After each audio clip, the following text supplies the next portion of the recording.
नमस्कार दोस्तों, स्वागत है आपका मेरी चैनल ज्ञान ज्योति में। आज मैं आपको सुनाने जा रहा हूं कि किस श्राप के कारण शिवजी ने काटा था पुत्र गणेश का सिर।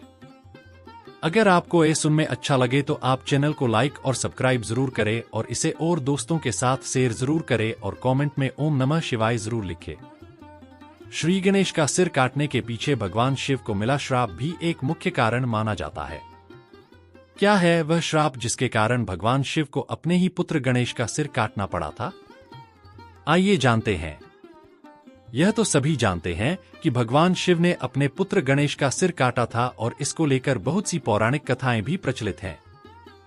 ऐसा कहा जाता है कि जब उनके पुत्र गणेश ने उन्हें माता पार्वती से मिलने के लिए मना कर दिया तो क्रोध में आकर महादेव ने अपने पुत्र गणेश का सिर काट दिया था। लेकिन इसके पीछे एक और बड़ा कारण था। वह कारण था महादेव को मिला श्राप, जिसकी वजह से उन्होंने अपने ही पुत्र को पीड़ा पहुंचाई।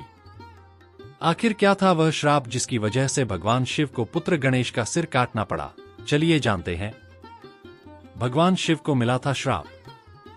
शिव पुराण के अनुसार महादेव के दो भक्त थे, माली और सुमाली, जो बाद में जाकर राक्षस बने थे।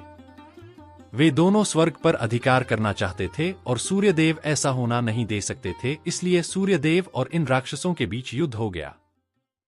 स्वर्ग को राक्षसों से बचाने के लिए सूर्यदेव ने अपनी तेज शक्ति का प्रयोग किया। माली सुमाली की आवाज सुनकर भगवान शिव वहां पहुंचे तो दोनों भगवान शिव से प्रार्थना करने लगे कि हमें सूर्यदेव के प्रकोप से बचा लीजिए। इसलिए काटना पड़ा पुत्र गणेश का सिर। शिवजी ने भक्तों को बचाने के लिए सूर्यदेव पर त्रिशूल से प्रहार कर दिया और इस प्रहार से गिरकर सूर्य मरणासन्न हो गए। अपने पुत्र सूर्यदेव को उस अवस्था में देख महर्षि कश्यप ने क्रोध में आकर भगवान शिव को श्राप दे दिया कि जिस प्रकार तुमने मेरे प्रिय पुत्र को मारा है, ठीक उसी प्रकार तुम भी अपने पुत्र को स्वयं मारोगे। बाद में महर्षि कश्यप के इसी श्राप के कारण ऐसा संयोग बना जिसके चलते शंकर को अपने पुत्र गणेश का सिर काटना पड़ा था। यह है पौराणिक कथा। पौराणिक कथाओं के अनुसार एक बार जब माता पार्वती स्नान करने के लिए जा रही थी तो उन्होंने पुत्र गणेश को किसी को अंदर प्रवेश न करने का आदेश दिया। माता की आज्ञा का पालन करने के लिए गणेश द्वार पर ही पहरा देने लगे। इसी दौरान भगवान शिव माता पार्वती से मिलने के लिए आए, लेकिन गणेश जी ने उन्हें अंदर प्रवेश करने के लिए मना कर दिया। शिवजी ने पुत्र गणेश से कितनी बार रास्ते से हटने का आग्रह किया, लेकिन गणेश नहीं माने। इससे भगवान शंकर बहुत क्रोधित हुए और अंत में आकर उन्होंने अपने त्रिशूल से गणेश का मस्तक शरीर से अलग कर दिया। बाद में माता पार्वती भवन से बाहर आईं तो अपने पुत्र को इस अवस्था में देख बहुत क्रोधित हुईं।